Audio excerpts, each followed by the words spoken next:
আমি এখনই প্রমাণ করে দিচ্ছি যে মা বড় নাকি বউ বড়।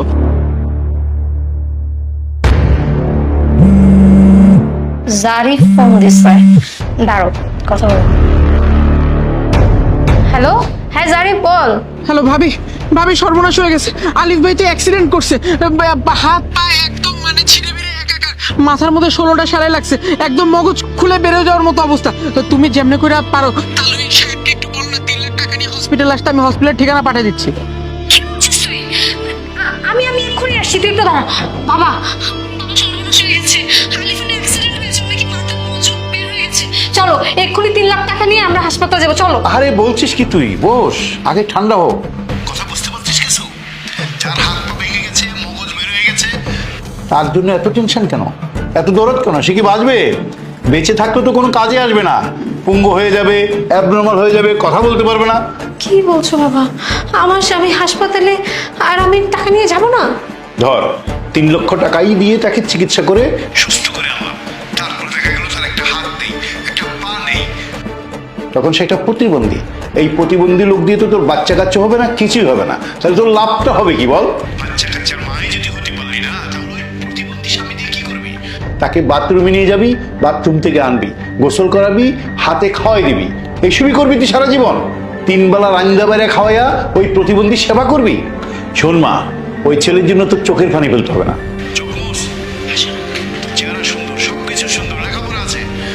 তোকে আমি আমার বন্ধুর ছেলের সাথে বিয়ে দেবো, যে কোনো ছেলে তোকে দেখলে অনায়াসে পছন্দ করে ফেলবে। এই নিয়ে তুই একদম চিন্তা করিস না।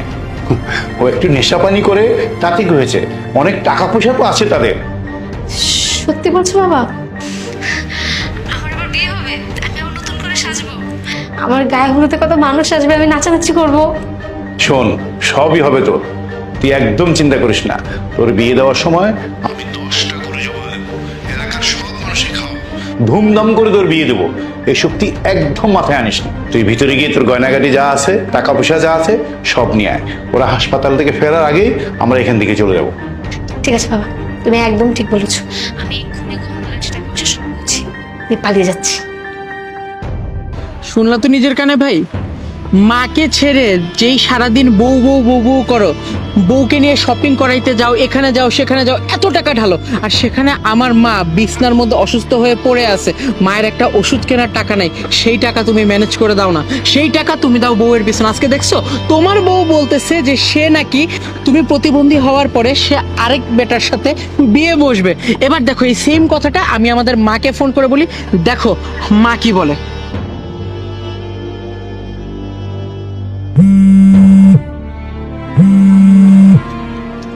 জারিফ,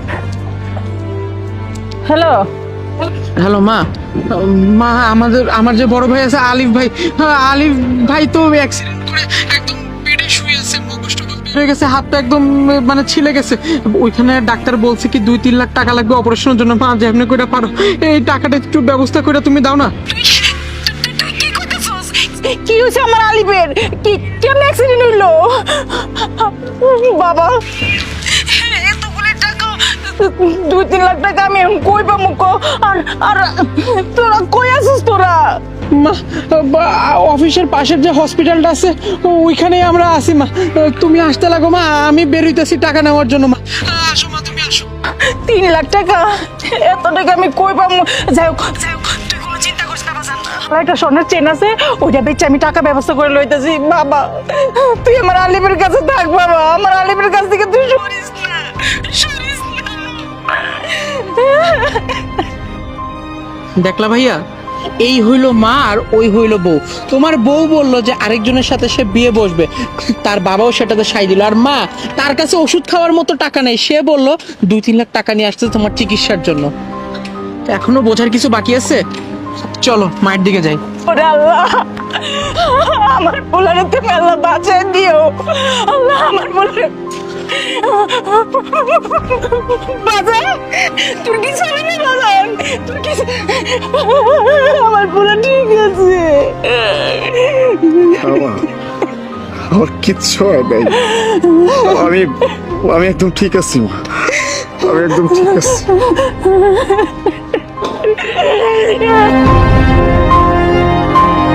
তাহলে জারিফ যখন তোর মা মাথার মজক বেরিয়ে গেছে, তোর পাটা সবকিছু কেটে গেছে, এটা কেন করলো? মা,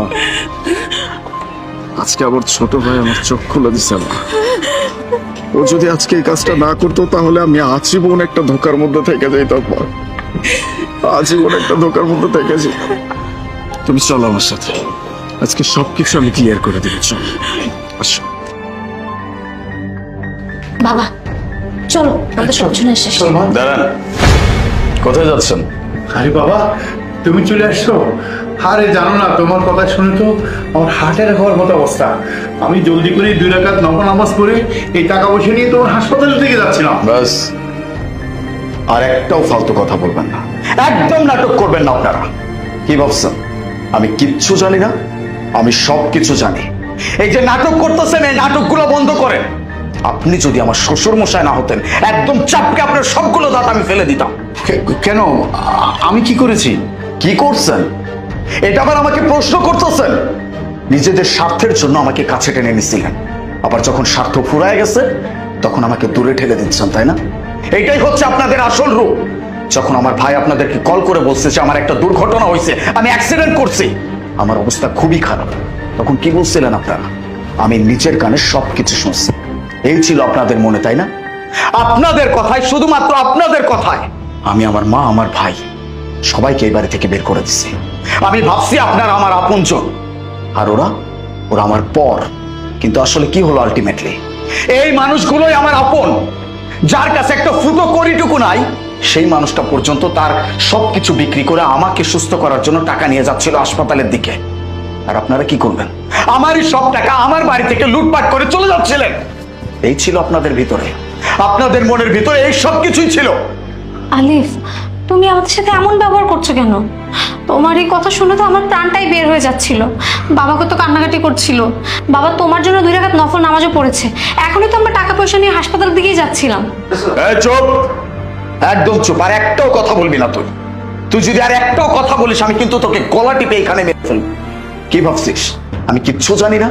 ওই যে বললাম, আমার ভাই যখন তোদেরকে কল করছিল তখন তোরা কি কথা বলছিস সবকিছু আমি লাউড স্পিকারে শুনছি। মা, তুই ফোনটা কাটছিস নি?